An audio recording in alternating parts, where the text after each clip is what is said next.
Hello student, तो स्वागत है आपका स्ट्रगल स्टडी एकेडमी में। तो दोस्तों, आज के इस वीडियो लेक्चर में हम लोग देखेंगे अध्याय 1, जिसे हम लोग कहते हैं वास्तविक संख्याएं।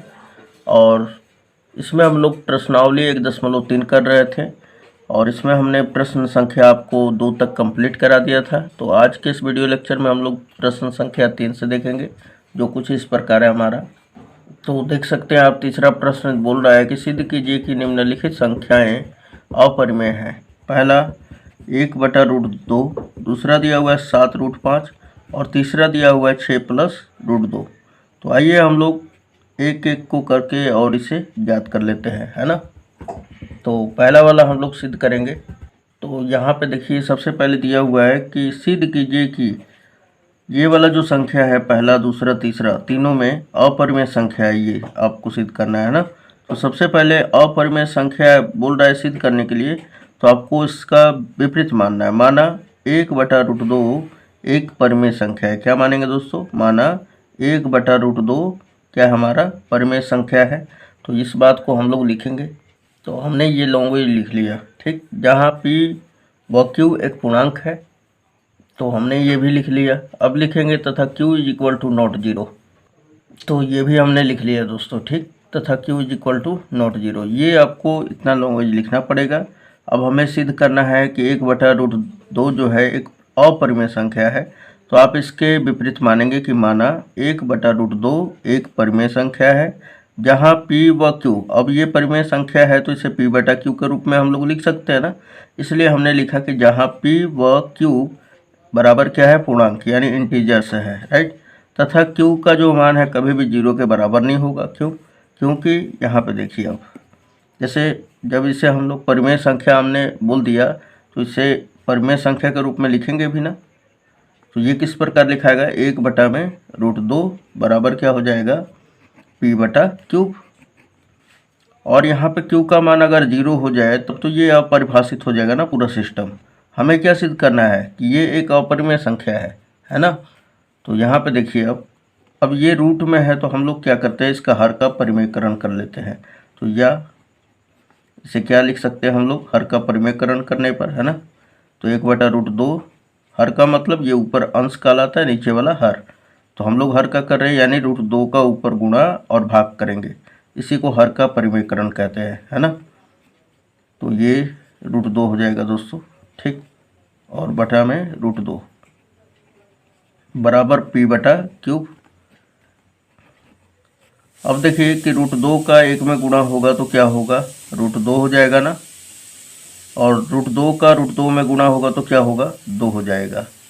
बराबर इधर क्या मिला, p/q। 2 इधर भाग में और इधर जाएगा तो गुणा में, यानी ऊपर है इधर जाएगा बराबर के तो नीचे हो जाए, सॉरी नीचे है तो उधर जाएगा तो ऊपर हो जाएगा, है ना। सिंपली ये बात समझिए, या आप ये समझिए कि इधर भाग में इधर जाएगा तो गुणा में। सो यहाँ पर √2 बराबर क्या हो जाएगा, 2p/3, है ना।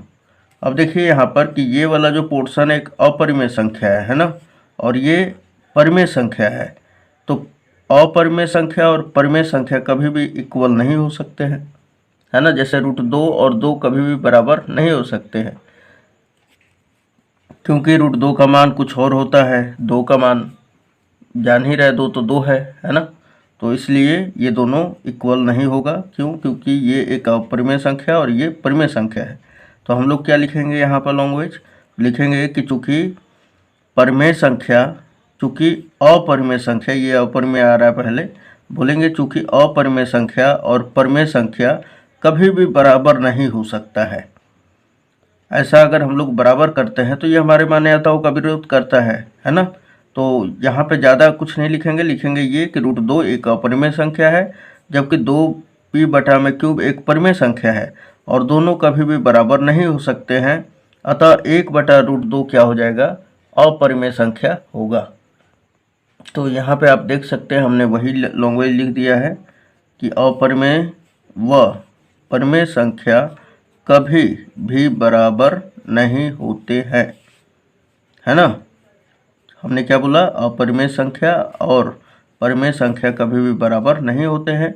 इसलिए 1/√2 एक अपरिमेय संख्या होगा। ठीक है दोस्तों। और यही आप इति सिद्धम मार सकते हैं, इति सिद्धम, या हैंस प्रूव्ड भी लिख सकते हैं आप, कोई दिक्कत नहीं है। तो आपका ये आंसर हो जाता है तीसरा का पहला कंप्लीट, राइट। चलिए दूसरा देख लेते हैं हम लोग। तो यहाँ पे देख सकते हैं दूसरा क्वेश्चन हमारा 7√5। इसको अब आपको सिद्ध करके दिखाना है कि ये भी एक अपरिमेय संख्या होता है। तो सबसे पहले ये अपरिमेय संख्या हमें सिद्ध करना है, तो क्या मानेंगे कि माना 7√5 एक परिमेय संख्या है जहाँ p व q एक पूर्णांक तथा q = नॉट 0। तो हमने ये लिख दिया, ठीक।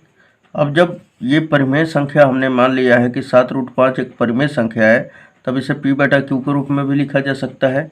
तो इसलिए लिखेंगे हम लोग 7√5 बराबर क्या हो जाएगा दोस्तों, p/q, है ना। अब देखिए 7 इधर गुणा में है और इधर जाएगा तो भाग में हो जाएगा ना। तो सिंपली √5 बराबर क्या हो जाएगा, p/7 ये हो जाएगा ना। अब देखिए यहाँ पर कि चूंकि हम लोग जान रहे हैं कि ये √5 एक अपरिमेय संख्या है और p/7 जो है हमारा परिमेय संख्या है, और अपरिमेय संख्या और परिमेय संख्या कभी भी बराबर नहीं हो सकता है ना। जैसे मैं बोलूँ आपको एग्जांपल लेकर कि जैसे कि अगर मान लेते हैं हम लोग कि √9 दे दिया और मैं बोला कि ये बराबर है 9 के, तो ये कभी भी बराबर नहीं हो सकता, क्योंकि √9 का जो वर्गमूल है वो 3 होगा और ये है हमारा 9, तो दोनों बराबर है क्या, तो आंसर है नहीं। तो वही बात है, कभी भी अपरिमेय संख्या परिमेय संख्या के बराबर नहीं होगा। ऐसे तो ये परिमेय संख्या है ना, लेकिन हमने एग्जाम्पल लिया कि इसका जो वैल्यू होता है इस वैल्यू के बराबर नहीं होता है कभी भी, है ना, क्योंकि अपरिमेय संख्या है तो इसका दशमलव प्रसार अशांत होगा, है ना, और इससे छोटा भी होगा। तो हम लोग क्या लिखेंगे यहाँ पर कि अपरिमेय संख्या तथा परिमेय संख्या कभी भी बराबर नहीं हो सकता, इसलिए 7√5 एक परिमेय संख्या होगा, अपरिमेय संख्या होगा। तो हमने ये बात लिख दी है यहाँ पर कि चूँकि अपरिमेय व परिमेय संख्या कभी भी बराबर नहीं होगा, इसलिए 7√5 एक अपरिमेय संख्या होगा। और ये हमारा क्वेश्चन नंबर दूसरा का आंसर है, ठीक है। बहुत ही आसान है दोस्तों, ठीक। तीसरा नंबर देखते हैं अब हम लोग। तो यहाँ पे तीसरा नंबर दिया हुआ है 6 + √2 एक अपरिमेय संख्या, ऐसा हम लोगों को सिद्ध करना है ना। तो सबसे पहले हम लोग मान लेंगे, क्या मानेंगे दोस्तों, तो इसको मानेंगे कि माना 6 + √2 एक परिमेय संख्या है ना, जहाँ p और q बराबर एक पूर्णांक तथा q = नॉट 0। इसे आप कंप्लीट कर लीजिए, ये लैंग्वेज हमेशा लिखना पड़ेगा इसमें, है ना। तो हमने यहाँ पे लिख दिया, ठीक। वही वाला लैंग्वेज तीनों क्वेश्चनों में, यानी सभी क्वेश्चनों में ऐसे लिखना होगा अगर आपको कोई अपरिमेय संख्या सिद्ध करने के लिए दे दिया तो, राइट। अब यहाँ पे देखिए कि जब ये एक परिमेय संख्या है और इसे p और q के p/q के रूप में लिख सकते हैं, है ना। तो यहाँ पे लिख लेंगे कि इसलिए 6 + √2 बराबर क्या हो जाएगा, p/q। और यहाँ पे देखिए 6 प्लस का उधर गया तो माइनस का, तो ये √2 बराबर क्या हो जाएगा, p/3 -6, है ना। अब क्या लिखेंगे दोस्तों कि यहाँ पे देखिए ये एक अपरिमेय संख्या है और ये एक परिमेय संख्या है जो कभी भी बराबर नहीं हो सकते हैं, अतः 6 + √2 क्या हो जाएगा, अपरिमेय संख्या होगा। तो हमने यहाँ पे वही लैंग्वेज लिख लिया कि चूँकि अपरिमेय संख्या व परिमेय संख्या कभी भी बराबर नहीं होते, अतः इसलिए 6 + √2 एक परिमेय संख्या होगा। और ये हमारा तीसरा का कंप्लीट आंसर है। उम्मीद है आपको वीडियो अच्छा लगा होगा। तो चलिए मिलते हैं।